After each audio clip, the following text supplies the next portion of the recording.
वन्देऽहं श्रीगुरो श्रीयुतपदकमलं श्रीगुरून् वैष्णवांश्च श्रीरूपं साग्रजातं सहगणरघुनाथान्वितं तं सजीवं साद्वैतं सावधूतं परिजनसहितं श्रीकृष्णचैतन्यदेवं श्रीराधाकृष्णपादान् सहगणललिता श्रीविशाखान्वितांश्च बद्धे वितनुते भक्तिं मूर्खमावर्तयेत् श्रुतिं यत्कृपातमहं वन्दे प्राणगोपालकं प्रभुम्।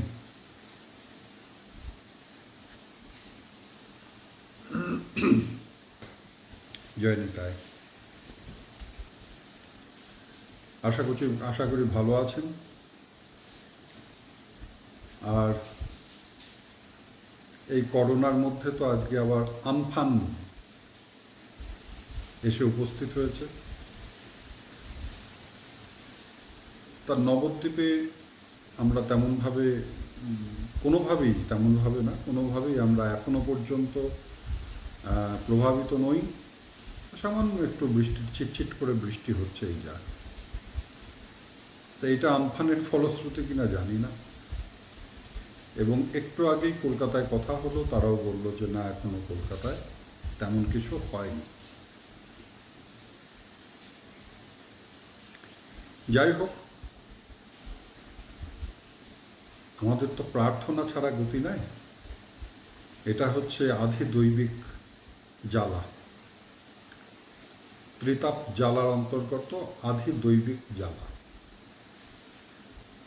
শুধুমাত্র প্রার্থনা, ভগবৎ চরণে প্রার্থনা, তিনি কৃপা করে তাঁর সৃষ্টিকে, তাঁর সৃষ্ট ভক্তকে, তাঁর চরণাশ্রিত জনকে সুরক্ষিত করবেন, এটাই সুদৃঢ় বিশ্বাস। অবশ্য যারা সুখে আছে, মানুষ তো নানা প্রকারের,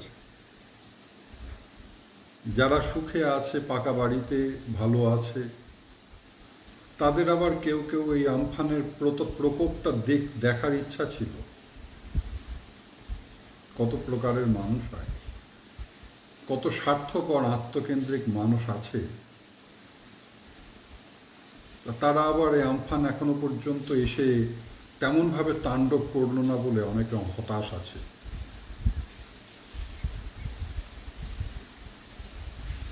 মানব প্রকৃতি। যাই হোক, শ্রী শ্রী রাধা মদনমোহন সবাইকে ভালো রাখুন, সবাই সুরক্ষিত থাকুন। সে করোনাই হোক, আমফানই হোক, আর যাই হোক না কেন। তা আমরা ওই ভক্তি সাধনে অগ্রগতি, তার যে বিভিন্ন পর্যায় আছে বা স্তর আছে, সেইগুলো আমরা আস্বাদন করছিলাম। তো এখানে গোস্বামীপাদ তিনি যেটা বর্ণনা করলেন যে সবসময় যে একই স্তর দিয়ে সব বিষয়টা একই রকম হবে তার কোনো অর্থ নেই, কিন্তু অধিকাংশ ক্ষেত্রে এই স্তরটাই দেখা যায়। কারণ যারা তার্কিক জন আছে, তারা আবার ব্যতিক্রম দিয়ে তর্ক করতে চায়। যাই হোক, আমাদের শ্রীল গোস্বামীপাদ তিনি ভক্তি রসামৃত সিন্ধু গ্রন্থে তিনি যে স্তর বর্ণনা করেছেন, আমরা সেই স্তরটাই শ্রেষ্ঠ এবং সবচাইতে সঠিক, এই সুদৃঢ় বিশ্বাস নিয়ে আমরা আস্বাদন করছি। এবং প্রতিনিয়ত একটা কথা আমি সবাইকে স্মরণ করাতে চাইছি। যখন এর পূর্বেই শ্রীগীতার দ্বাদশ অধ্যায়ের 13 শ্লোক থেকে 20 শ্লোক পর্যন্ত যে আস্বাদন করলাম, তখনও বলেছি, এবং এখন যে স্তরগুলো আস্বাদন করছি বা করতে চলেছি তাতেও আমি স্মরণ করাতে চাই। হৃদয় সুদৃঢ় আকাঙ্ক্ষা এবং প্রার্থনা, এইটা কিন্তু একান্ত থাকার দরকার। সুদৃঢ় আকাঙ্ক্ষা এবং প্রার্থনা যদি থাকে, তাহলে বাকিটা তিনি করে নেন। বাকি যা যা প্রস্তুতির দরকার সেটা তিনি করে নেন। আজ সকালেও আমার এক সন্তান, সে আমাকে একটা মেসেজ দিল যে ভগবান তো শুধু যোগ্য, যারা নিপুণ তাদের সেবা নেবে। তা আমি উত্তরে বললাম যে ভগবৎ সেবার যোগ্যতার একমাত্র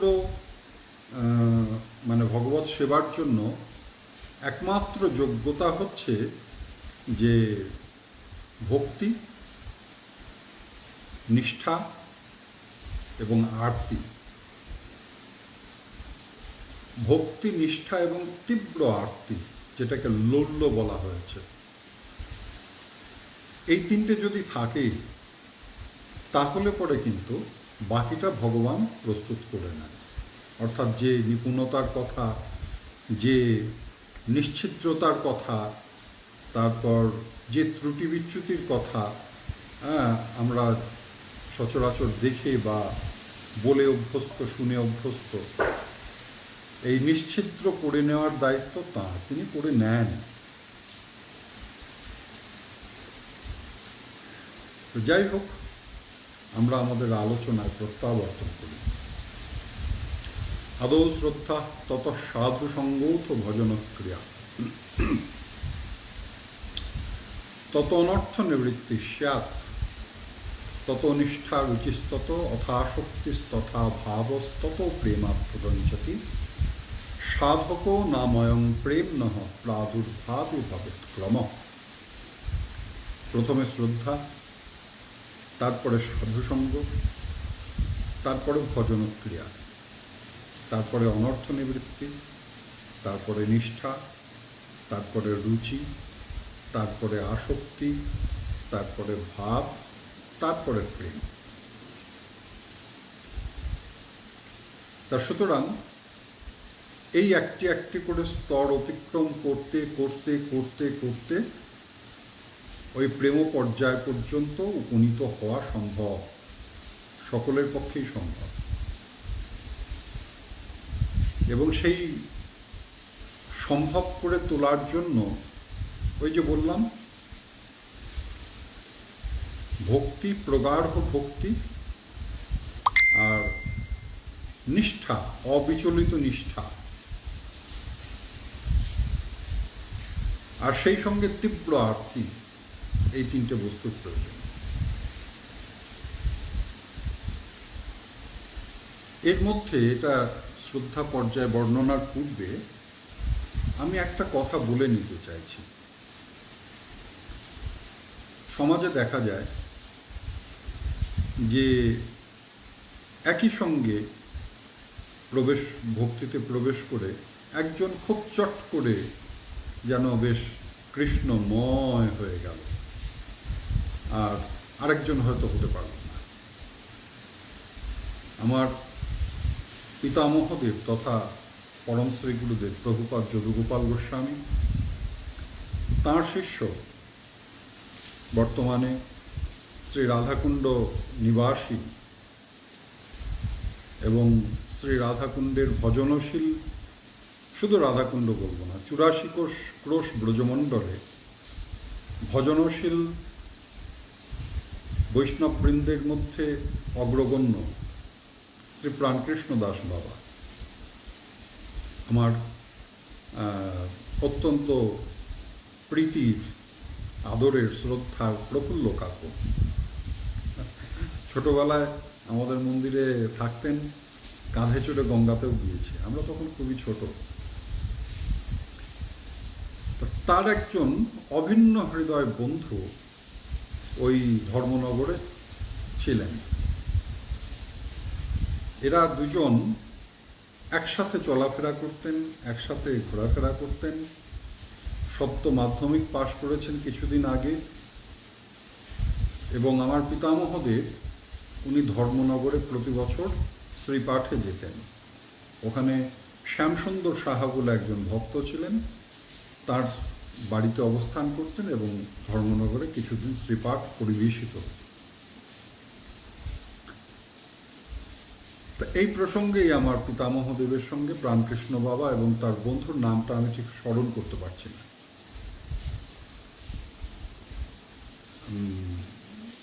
সাক্ষাৎ 2-1 বছর সাথে ছিলেন।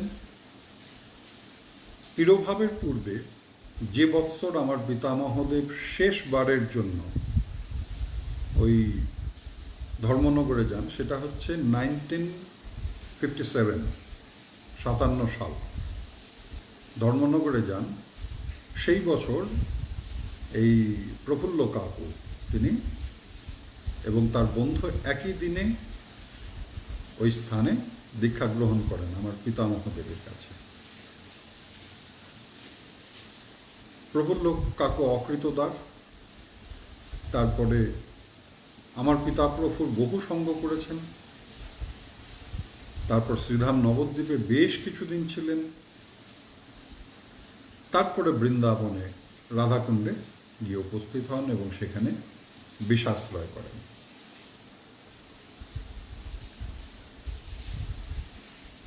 ওনার যে বন্ধু ছিলেন, যিনি একই দিনে একই সাথে অভিন্ন হৃদয় বন্ধু, একই দিনে একই সাথে দীক্ষা গ্রহণ করেন, পারমার্থিকভাবে কিন্তু বা ভক্তি জগতে আমৃত্য ভজনশীল ছিলেন, কিন্তু প্রাণকৃষ্ণ বাবার মতো এমন নিষ্কিঞ্চন হয়ে উঠতে পারেননি।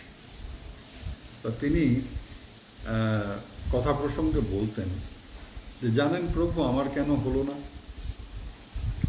একই সঙ্গে আমরা গেলাম এই দীক্ষার প্রার্থনা করার জন্য, আমরা গিয়ে দণ্ডবত প্রণাম করলাম একসাথে, এই প্রফুল্ল প্রভুর ডান চরণটা ধরলো, আমি বাঁ চরণটা ধরলাম।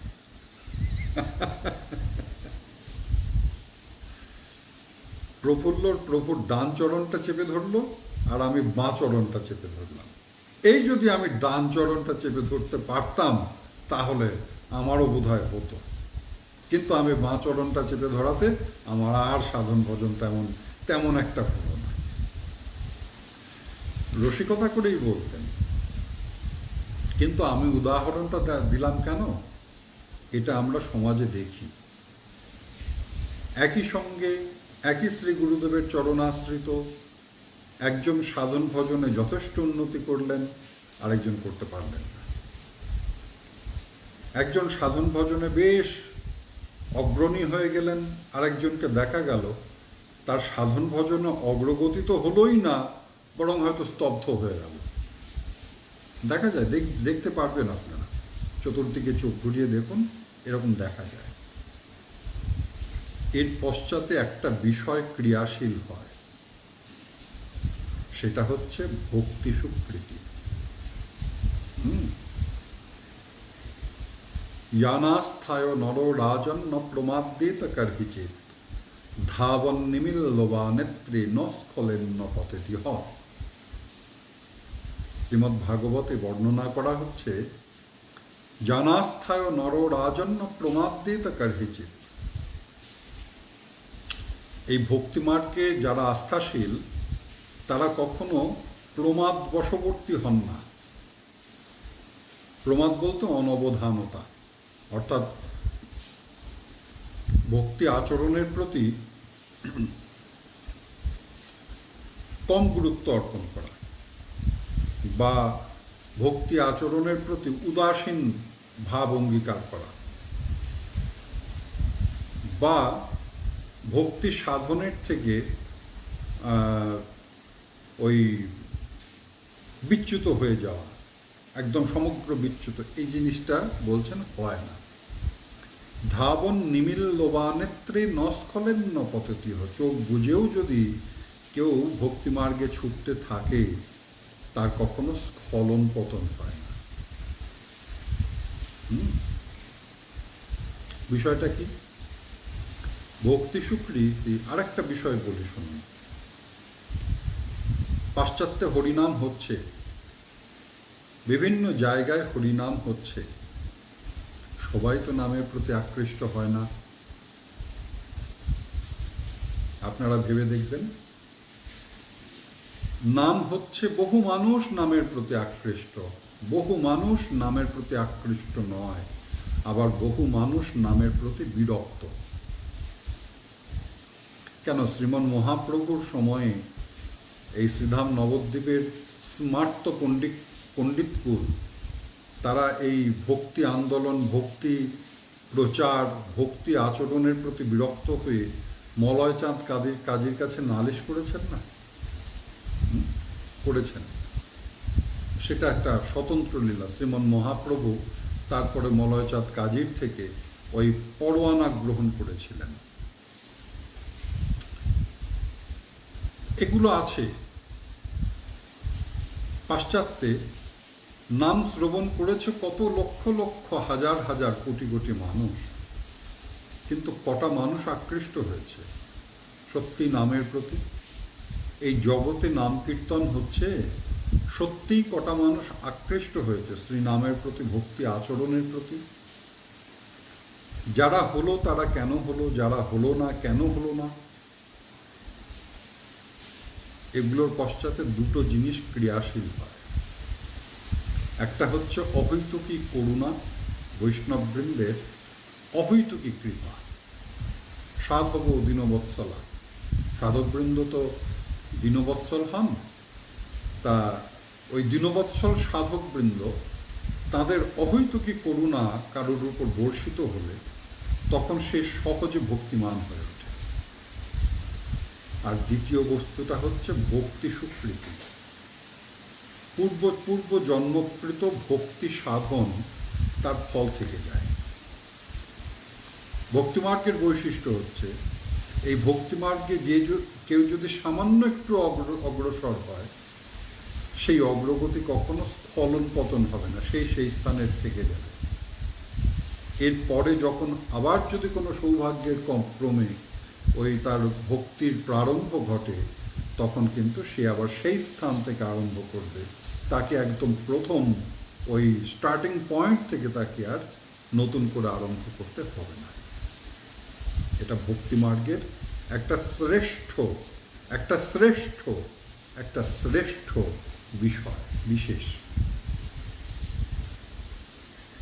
তা সুতরাং এই যে আমাদের যে উদাহরণটা দিলাম, একই মানে অভিন্ন হৃদয় বন্ধু, কিন্তু যার ভক্তি স্বীকৃতি আছে সে বিশেষ সহজে সে তো আর একটু এগিয়ে থেকে আরম্ভ করবে। হ্যাঁ, ধরুন 500 মিটার 1000 মিটারের দৌড় হচ্ছে, একজন স্টার্টিং পয়েন্ট থেকে আরম্ভ করলো, আর আরেকজন 600 মিটার অতিক্রম করে সেখান থেকে আরম্ভ করলো। স্বাভাবিকভাবেই যে একই সঙ্গে যখন স্টার্ট এই শব্দটা যখন উচ্চারিত হলো, একজন 1000 মিটারের শূন্য থেকে আরম্ভ করছে, আরেকজন হয়তো 500 মিটার, আরেকজন 400 মিটার, আরেকজন 300 মিটার, আরেকজন 600 মিটারের থেকে আরম্ভ করছে। ফারাক তো হবেই। আমাদের প্রাণকৃষ্ণ বাবা তথা যারা ভক্তিমার্গে দ্রুত অগ্রগতি লাভ করে, তাদের ক্ষেত্রটা ঠিক সেই রকম। ভক্তি স্বীকৃতি, এটা কিন্তু জাগতিক পুণ্য সঞ্চিত, মানে পুণ্য জন্য যে স্বীকৃতি, সেই স্বীকৃতি নয়, এটা অপ্রাকৃত। একে বলা হয় ওই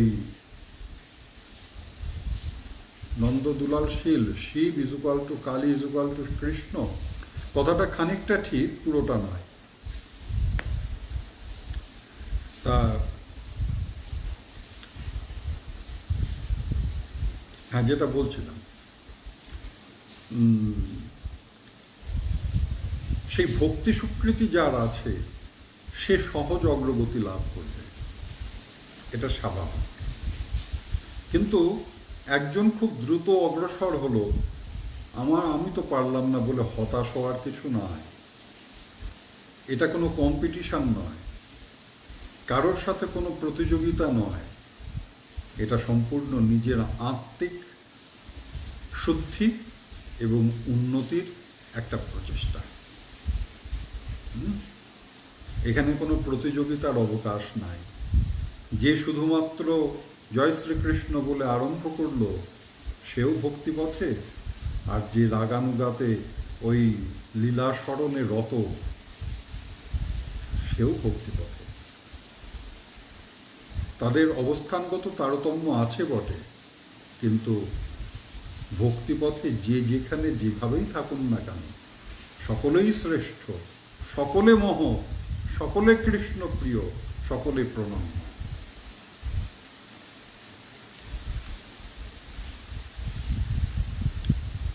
আদৌ শ্রদ্ধা। আমরা এবার এই পূর্ব আলোচনাটা করে নিলাম কেন, তার কারণ এই প্রশ্নগুলো অনেকে মনে আসবে যে এই তো অমুকের অমুক হলো, তমুকের তমুক হলো, ইত্যাদি ইত্যাদি। তা আদৌ শ্রদ্ধা। শ্রদ্ধা পর্যায়ে প্রবেশের আগে আমি একটু বলে নিই ভক্তির অধিকারীটা কি, ভক্তি সাধনে কে জন অধিকারী। গীতাতে আমরা 3টে যোগ বিশেষভাবে লাভ করি। প্রথম 6 অধ্যায় কর্মযোগ, তার পরের 6 অধ্যায় অর্থাৎ 7ম অধ্যায় থেকে 12শ অধ্যায় ভক্তিযোগ, এবং 13শ অধ্যায় থেকে 18শ অধ্যায় পর্যন্ত জ্ঞানযোগ। এই কর্ম, জ্ঞান, ভক্তি, এই যে 3টে মার্গ আছে, এই 3টে মার্গের মধ্যে মোটের উপর আর সমস্ত মার্গ কিন্তু প্রবিষ্ট হয়ে যায়। কেউ হয়তো বিমিশ্রণ আছে, কেউ হয়তো খানিকটা এখানকার খানিকটা সেখানকার, এরকম আছে। এবং এই যে 3টে কর্মাধিকারী, ভক্তি অধিকারী এবং জ্ঞানাধিকারী, যারা প্রকৃত অধিকারী তাদের কিন্তু নিজস্ব স্বতন্ত্র যোগ্যতা এবং নিজস্ব স্বতন্ত্র চিত্তবৃত্তি রয়েছে। অধিকারী শব্দ মানে হচ্ছে যার অধিকার আছে সে অধিকারী। একজন নিজেকে কি মনে করছে সেটা বড় কথা নয়। এখন কেউ মোটামুটি পড়াশোনা করে সে যদি মনে করে, এমন লোক অনেক আছে যে আমি কি এই যারা স্কুলে পড়াচ্ছে তারা আর কি জানে, আমি যদি পড়াতাম অনেক ভালো পড়াতে পারতাম। এসব কথাগুলো শোনা যায়, দেখবেন সমাজে শোনা যায়, কিন্তু সে সারা জীবনে হয়তো চাকরি পায়নি। এখন প্রশ্ন হতে পারে তাহলে চাকরি পাওয়াই কি শেষ কথা? না, শেষ কথা নয়, কিন্তু এটা একটা যোগ্যতা তো বটে। যে জন চাকরি পেয়েছে সে কিছু যোগ্যতার অধিকারী, সে ওই পদে গিয়ে যখন বসেছে, সুতরাং তার তো যোগ্যতা কিছু আছে, তাকে অস্বীকার করা যাবে না। তা এখন নিজে কে কাকে কি ভাবলো সেটা বড় কথা নয়। সবচাইতে বড় কথা হচ্ছে শাস্ত্রের মাপকাঠিতে কার অবস্থান কোথায়। শাস্ত্র হচ্ছে শেষ কথা। শ্বাস, এই ধাতুর থেকে শাস্ত্র শব্দটা এসছে। শ্বাস ধাতুর অর্থ হচ্ছে শাসন, অ্যাডমিনিস্ট্রেশন, রুল। যার মাধ্যমে জীবকুল বা জগৎ শাসিত হবে সে হচ্ছে শাস্ত্র। এবং শাস্ত্র অন্বয়মুখ এবং ব্যতিরেক মুখে আমাদের যোগ্যতার কথা কিন্তু বর্ণনা করেছেন খুব নিপুণভাবে, নিখুঁতভাবে, বিস্তৃতভাবে। তা সুতরাং এই অধিকারী কে কিসে অধিকারী সেই ভাবটা শাস্ত্রের মানদণ্ডে আমাদের যদি কাউকে যাচাই করতে হয়, প্রয়োজন নাই, তারপরেও যদি কাউকে যাচাই করতে হয় তাহলে তার মানদণ্ড আপনার ইচ্ছা, আপনার পছন্দ, আপনার বোধ নয়। তার মানদণ্ড একমাত্র শাস্ত্র এবং শাস্ত্র বর্ণিত নির্দেশাবলী এবং শাস্ত্র বর্ণিত যোগ্যতাবলী। এখন কর্মাধিকারী বলছেন যে কর্মাধিকারীর মতো এত বিষয়নিষ্ঠ নয়। হ্যাঁ, মানে কর্মকাণ্ড, এখানে পুণ্য, কর্মকাণ্ডের মূলটা তো হচ্ছে পাপ পুণ্য, স্বর্গপ্রাপ্তি, এই দৈহিক চিন্তা ইত্যাদি ইত্যাদি। পাপ কার? আমার। পুণ্য কার? আমার। ভালো কে থাকবে? আমি। ভালো কে থাকবে? আমার যারা। তা বলছেন যে এই ঘোর বিষয়াসক্তি থেকে কর্মে প্রবৃত্তির সৃষ্টি হয়।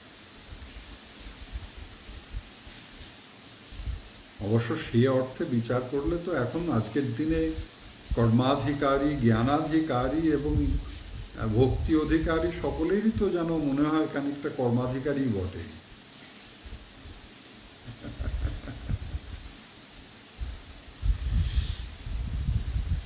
নাম বলবো না।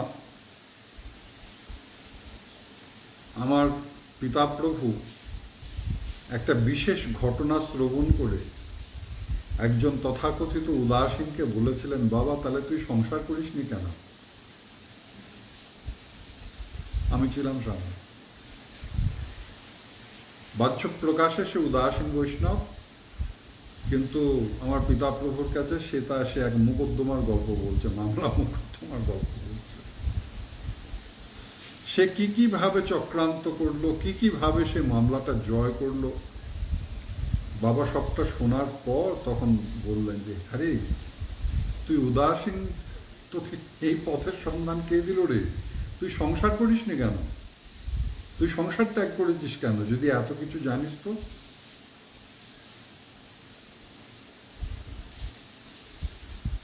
জ্ঞানাধিকারী যারা সন্ন্যাসী তাদেরও বাহ্য দৃষ্টিতে এরকম তো মনে হয়। সন্ন্যাসী এসি ছাড়া থাকতে পারে না, সন্ন্যাসী আমিষ ছাড়া খেতে পারে না, সন্ন্যাসী 5 স্টার ওই মানে লাইফ লিড করছে।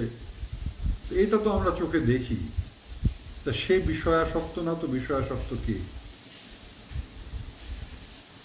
যাই হোক, বলছেন যারা কর্মাধিকারীর মতো বিষয়াসক্ত নন, অর্থাৎ বিষয় ছাড়া কিছু বোঝে না, আত্মেন্দ্রিয় প্রতিবাঞ্ছা ছাড়া যাদের আর কোনো মানে লক্ষ্য নাই জীবনে, ওই পূজা আদি ইত্যাদি সমস্ত নিজেকে সুখের জন্য, ওই পারমার্থিক কর্মাদি স্বর্গপ্রাপ্তির জন্য, হ্যাঁ, তারপর দানাদি পুণ্যপ্রাপ্তির জন্য, অর্থব্যয় আরও বেশি অর্থপ্রাপ্তির আকাঙ্ক্ষায়, বলছেন এরা হচ্ছে কর্মাধিকারী। এরা অত্যন্ত বিষয়নিষ্ঠ জীব। যারা কর্মাধিকারীর মতো এত বিষয়াসক্ত নয়, আবার জ্ঞানাধিকারীর মতো অত বিষয় বিরক্ত নয়। প্রকৃত জ্ঞানাধিকারী যারা, অর্থাৎ যারা ব্রহ্মনিষ্ঠ, নিরাকার নির্বিকার, ব্রহ্ম যেমন নিরাকার নির্বিকার, ওই ব্রহ্মনিষ্ঠ যারা, তাদেরও চিত্ত ওই নির্বিকার একটা ভাব সৃষ্টি হয়। অর্থাৎ একদম ওই হৃদয়টা যেন প্রেমশূন্য, উষর, জগৎ এবং জাগতিকের প্রতি সম্পূর্ণ উষ্ণ, উষর, শুষ্ক একটা হৃদয়।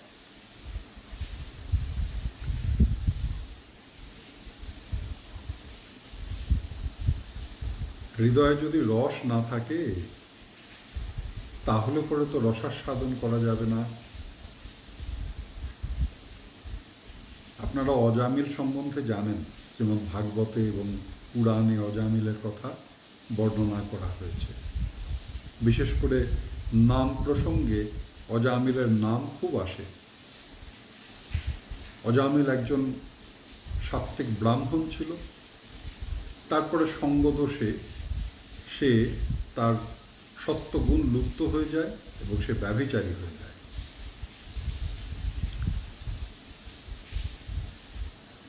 যাই হোক,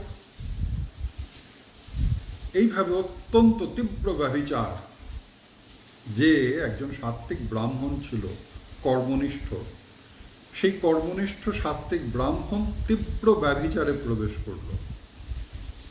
তার সদাচার লুপ্ত হল,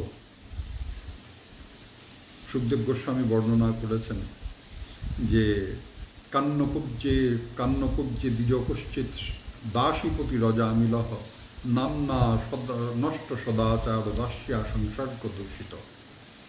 অজামিল নামনা, অজামিল নামে একজন এরকম মানে অত্যন্ত ব্যভিচারী ব্রাহ্মণ ছিল। আমার পিতা প্রভু বলতেন এই নামনা শব্দটা নষ্ট সদাচারের সাথে যোগ করে দাও, অর্থাৎ নাম করা উচ্ছৃঙ্খল। কথা প্রসঙ্গে বলে না, আরে জানেন না ও নাম করা ডাকাত, ও নাম করা মস্তান। তার মানে সাধারণ মস্তান নয়, সে মস্তানিতে বা মানুষকে উৎপাত করাতে সে একটা বিশেষ স্থান অধিকার করেছে। তা যদিও অজামিল নামে একজন ব্রাহ্মণ ছিল, আমার পিতাপ্রভু ব্যাখ্যা প্রসঙ্গে বলতেন এই নামনাটা তুমি ওই নষ্ট সদাচারের সাথে যুক্ত করো। কি হবে? সে একজন নামকরা উচ্ছৃঙ্খল ছিল, নষ্ট সদাচার, অর্থাৎ সাধারণ নষ্ট সদাচার নয়, অত্যন্ত নষ্ট সদাচার। এখন তার পত্নী গর্ভে একটি একটি করে সন্তান উৎপন্ন হচ্ছে, তার 10ম পুত্র জন্মগ্রহণ করল। ওই যে যদ্রেচ্ছাক্রমে অত্যন্ত কেনচিৎ পরম স্বতন্ত্র ভগবত তদ্ভক্ত কৃপা মহাবল উদয়েন। এখানে পুরাণে দুরকম পাওয়া যায়, কেউ বলে রোমশ মুনি, কেউ বলে দেবর্ষী নারদ। তো রোমশ মুনি ওই অজামিলের কুটিরের পাশ দিয়ে যাচ্ছে, সে দেখছে যে ওই সদ্যজাত সন্তান, সেই সদ্যজাত সন্তানকে নিয়ে অজামিল একদম বিভোর হয়ে আদর করছে।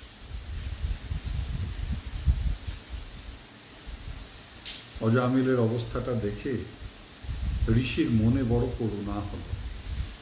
আরে এমন একজন সাত্ত্বিক ব্রাহ্মণ, তার এই অবস্থা, দেখি কি হয়।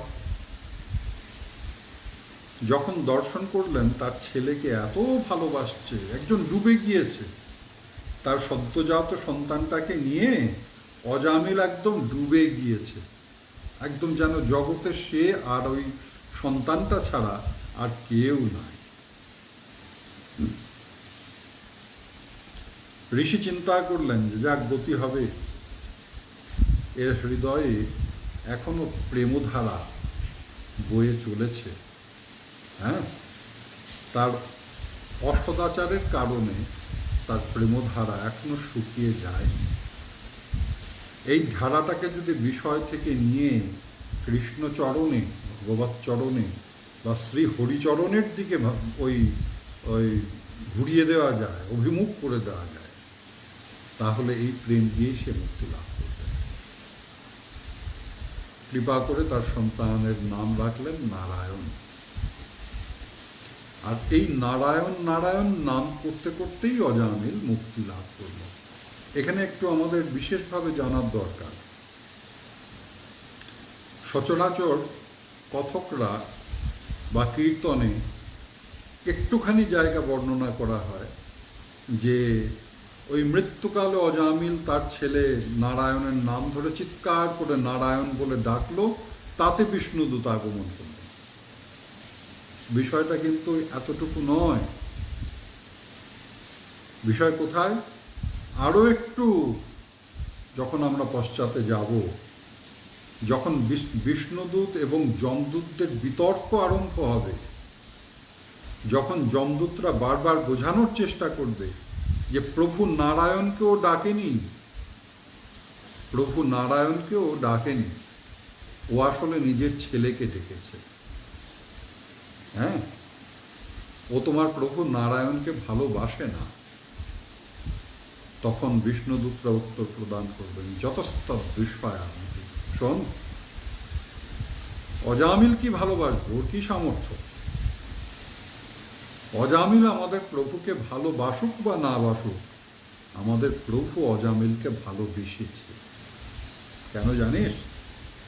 যখন অজামিল তার ছেলেকে আদর করে বলেছে, নারায়ণ ওঠো বাবা ওঠো, সকাল হয়ে গিয়েছে, ঘুম থেকে ওঠো, তার ওই প্রেমে ভরা ওই বাক্য প্রভু নারায়ণকে আনন্দ দান করেছে। প্রভু নারায়ণ ভেবেছেন অজামিল আমাকে কত ভালোবেসেছে গো, সে আমাকে কত আদর করে ঘুমটা ভাঙাচ্ছে। আহা গো, কিসের স্তুতি, কিসের সুপ্রভাতম স্তোত্র, এর চাইতে আদর করে আমাকে কে ঘুম ভাঙাবে? দুটো হাত বাড়িয়ে অজামিল বলেছে, নারায়ণ আমার কোলে এসো, আমি তোমাকে স্নান করাতে নিয়ে যাই। জানিস, আমার প্রভু আনন্দে উৎফুল্ল হয়ে গিয়েছে। আমার প্রভু আনন্দ করে ভেবেছেন, আহা গো, রথ কিসে লাগে, হ্যাঁ, কিসের রথ, কিসের ওই ঐশ্বর্য, আমাকে শ্রেষ্ঠ বাহনে নিয়ে যাচ্ছে অজামিল, তার হৃদয়ে হৃদয়ে স্পর্শ করে আমাকে স্নানে নিয়ে যাচ্ছে, এর চাইতে শ্রেষ্ঠ সেবা আর কি হবে রে? যখন নিজে হাতে মেখে অজামিল ওই তার ছেলেকে বলেছে, নারায়ণ নাও দুটো খেয়ে নাও, আমি খাইয়ে দিচ্ছি, আমার প্রভু আনন্দে উৎফুল্ল হয়ে তিনি ভেবেছেন, আহা গো, অজামিল আমাকে কত ভালোবেসে খাওয়াচ্ছে। যতস্তৎ বিষয়ামতি, অজামিল সে আমার প্রভুকে কি ভালোবাসবে, এই সমস্ত শ্রবণ করে আমার প্রভু অজামিলের প্রেমে পড়ে গিয়েছে। হ্যাঁ শোন, তোরা আর অজামিলকে স্পর্শ করার চেষ্টা করিস না, অজামিলকে আমরা রক্ষা করব। তা সুতরাং হৃদয় যদি একদম ঊষর হয়ে যায়, সেই হৃদয়ে কিন্তু ভক্তি সাধনা হবে না। শুষ্ক রুক্ষ হৃদয় দিয়ে ভক্তি সাধনা করা যায় না। রসহীন জন, রসানুভূতি শূন্য জন, সে রসিকেন্দ্র চূড়ামণির সেবা করতে পারে না।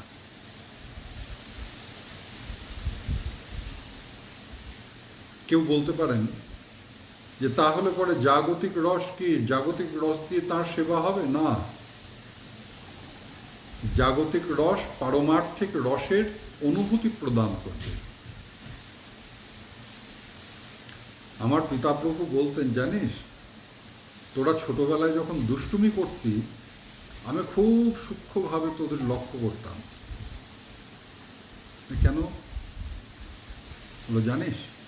এইগুলো দেখে আমি অনুভব করার চেষ্টা করতাম যে ভগবান ওই নন্দালয়ে মা যশোদার কাছে ওই শিশুকালে যে বাল্যলীলা করেছেন, না জানি কেমন করেছে।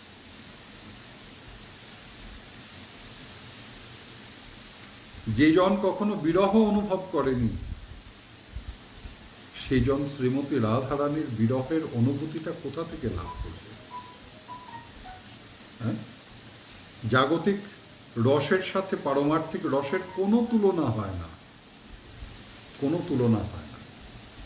কিন্তু ভক্তি সাধন করতে করতে ওই জাগতিক রস ধীরে ধীরে ভক্তি রসের বিমিশ্রণে বলতে ভক্তি রসের স্পর্শে ওই পারমার্থিক অপ্রাকৃত রসে পর্যবসিত হয়। আমি পূর্বে বলেছিলাম কোনো একটা আলোচনা প্রসঙ্গে, যেমন লোহা অগ্নিস্পর্শে, আগুনের মধ্যে যদি লোহাকে ফেলে দেওয়া হয়, ওই লোহা আগুনের তাপ এবং বর্ণ ধারণ করে। লোহা স্বাভাবিক বর্ণ হচ্ছে কালো, আর স্বাভাবিক উত্তাপ হচ্ছে ঠান্ডা শীতল। কিন্তু তাকে যদি আগুনে ফেলে দেওয়া হয়, তখন সে রক্তবর্ণ ধারণ করে, আগুনের তাপ ধারণ করে। ঠিক সেই রকম ভক্তি সংস্পর্শে ওই প্রাকৃত হৃদয় চিত্তবৃত্তি অপ্রাকৃতের স্বরূপ ধারণ করে। তা সুতরাং হৃদয়ে রসানুভূতি থাকতে হয়। যে জন ওই কর্মাধিকারীর মতো ঘোর বিষয়াসক্ত নয়, যে জন ওই জ্ঞানাধিকারীর মতো ঘোর বিষয়শূন্য নয়, সেই জন ভক্তি সাধনের অধিকারী। অর্থাৎ যার বিষয়বোধ নাই, কিন্তু তারপরেও তার অনুভূতিটা আছে। শ্রীমন মহাপ্রভু ওই যখন রঘুনাথ দাস গোস্বামী ওই শান্তিপুরে এসে শ্রীমন মহাপ্রভুর চরণাশ্রয় করতে চাইলেন, তখন শ্রীমন মহাপ্রভু তাকে গৃহে ফিরিয়ে দিলেন, আরও নির্দেশ দিলেন যথাযোগ্য বিষয়ভুঞ্জ অনাসক্ত হইয়া। বিষয় ভোগ করো, কিন্তু অনাসক্ত অবস্থায় ভোগ করো। এইটাই হচ্ছে ভক্তি অধিকারীর যোগ্যতা। তা সুতরাং যে জন কর্মাধিকারীর মতো ঘোর বিষয়ী নয়, যে জন জ্ঞানাধিকারীর মতো ঘোর ওই বিষয় বিরক্ত নয়, এমন জন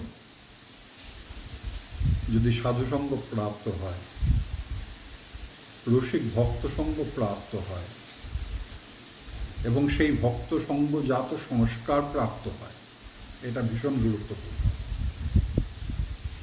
ওই অধিকাংশ ক্ষেত্রে তো দেখা যায় ওই ভাগবত পাঠে বসে বসে চুপচাপ পাঠ শোনা গেল, কীর্তনে বসে খুব কীর্তন শোনা গেল, কিন্তু শ্রীপাঠের যে জ্ঞান বা লীলা বর্ণনা করা হলো, সেই লীলার থেকে বা তত্ত্বের থেকে জ্ঞান সঞ্চয়ের আগ্রহ নাই। লীলা কীর্তন লীলা শ্রবণটুকু করা হলো, কিন্তু তার থেকে ওই আহরণের কোনো প্রেরণা বা প্রচেষ্টা নাই, এমন যে জন, তার কিন্তু সংস্কার সৃষ্টি হয় না। তার ওই লীলা কীর্তন এবং শ্রীপাঠ শ্রবণমঙ্গলম, শ্রবণের দ্বারা তার কিছু প্রাপ্তি হলো বটে, কিন্তু তার চিত্তবৃত্তির যে পরিবর্তন, তার হৃদয়েতে যে ভক্তি সংস্কার সৃষ্টি হওয়া, এই বস্তুটা কিন্তু হয় না।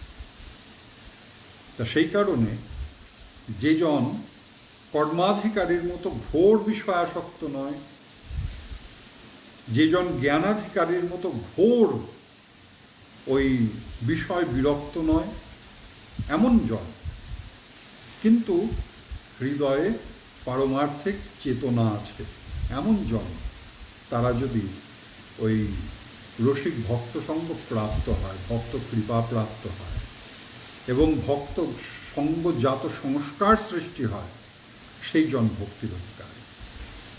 সেই জন যদি ভক্তি চর্চা করে, ভক্তি সাধনে প্রবৃত্ত হয়, তার ধীরে ধীরে অগ্রগতি সম্ভব, যদি সে প্রথম থেকে শেষ পর্যন্ত অপরাধ শূন্য থাকতে পারে।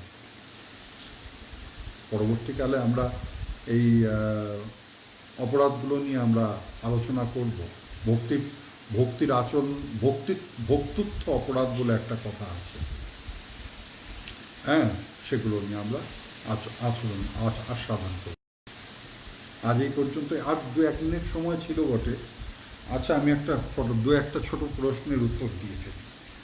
তার কারণ এরপরেই যখন শ্রদ্ধা পর্যায়ে প্রবেশ করব, তখন আরেকটু সময় দেওয়ার দরকার।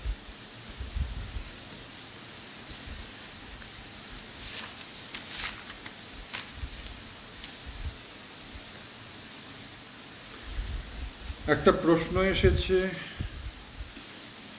এসেছে, রাজেশ সাহা বলছে, নৃসিংহদেব বলল প্রহ্লাদ মহাশয়কে যে পিতার শ্রাদ্ধ করো, তবে বৈষ্ণব ধর্ম শ্রাদ্ধ করে না কেন? কে বলল বৈষ্ণব ধর্ম শ্রাদ্ধ করে না?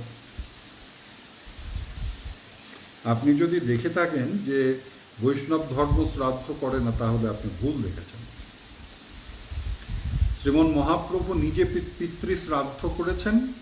শুধু তাই নয়, শ্রীমন মহাপ্রভু নিজে ওই গয়াধামে গিয়ে পিতার ওই গয়াপিণ্ড দান করেছেন। এটা তো আমাদের চৈতন্য লীলাতে আমরা পেয়েছি। হ্যাঁ, শ্রাদ্ধে কোনো নিষেধ নাই। শ্রাদ্ধ হবে না কার? যে জন উদাসীন ব্রত ধারণ করেছে। অর্থাৎ অনেক মানুষ আছে যারা উদাসীনের মতো থাকে, কিন্তু বেশাশ্রয় অর্থাৎ ডোরকৌপিন ধারণ করেনি। যদি ওই ডোরকৌপিন ধারণ না করে, সে যতই উদাসীনের মতো আচরণ করুক, সে তার কিন্তু শ্রাদ্ধাদি কৃত্য করতে হবে। তাকে গৃহে বলেই ধারণ করতে হবে। এবং গৃহস্থজন তার অবশ্য শ্রাদ্ধ কর্তব্য। হ্যাঁ,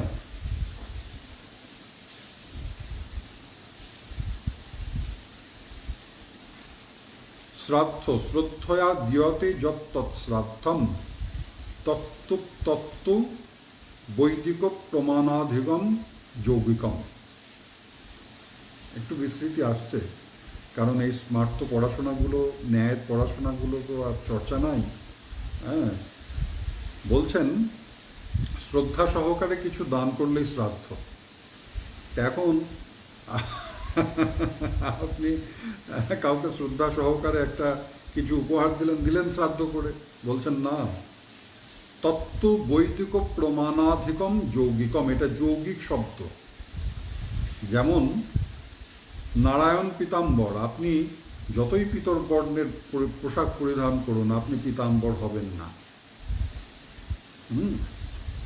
মুরলীধর কৃষ্ণ, তাহলে হরিপ্রসাদ চৌরাশিয়া তিনিও তো বাঁশি বাজিয়ে বিশ্ববিখ্যাত, তাহলে তাকে মুরলীধর বলে কৃষ্ণ বলা হোক না, এটা যৌগিক শব্দ। তা সুতরাং শ্রাদ্ধ কর্তব্য। এবং নৃসিংহদেব একদম সুস্পষ্টভাবে নির্দেশ দিচ্ছেন প্রহ্লাদকে যে, বৎস প্রহ্লাদ, আমার স্পর্শ মাত্র তোমার পিতা সমস্ত পাপের থেকে মুক্তি লাভ করেছে, যাও তুমি শ্রাদ্ধ করো, সে মুক্ত হয়ে যাবে।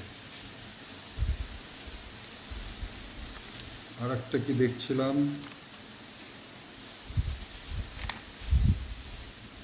ত্রিসন্ধ্যা জপ, গোরাচাঁদ দাস বলছে ত্রিসন্ধ্যা জপ 3 বারেরটা একবারে করা যায়, সেটা করলে কি জপের সুফল পাবো? খাওয়া দাওয়ায় খুব ঝামেলা, বুঝলেন? খাওয়া দাওয়াটা কম কথা না, একদম ব্রেকফাস্টের সাথে 3 বেলারটা খেয়ে নিলেই তো ভালো। হ্যাঁ, যখন ব্রেকফাস্ট হচ্ছে 3 বেলারটা একবারে খেয়ে নিলেই ভালো। এখানে কেউ যুক্তি দেবে যে 3 বেলারটা একবেলা খেতে পারি না, কিন্তু 3 বেলার জবটা তো একবেলায় করা যায় না? যায় না,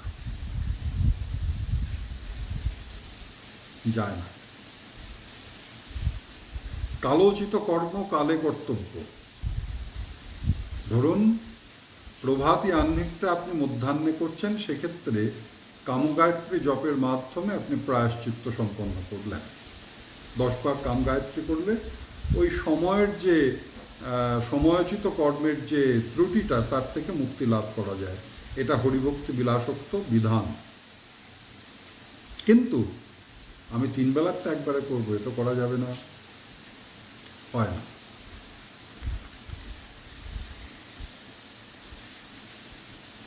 আর সময় নেই।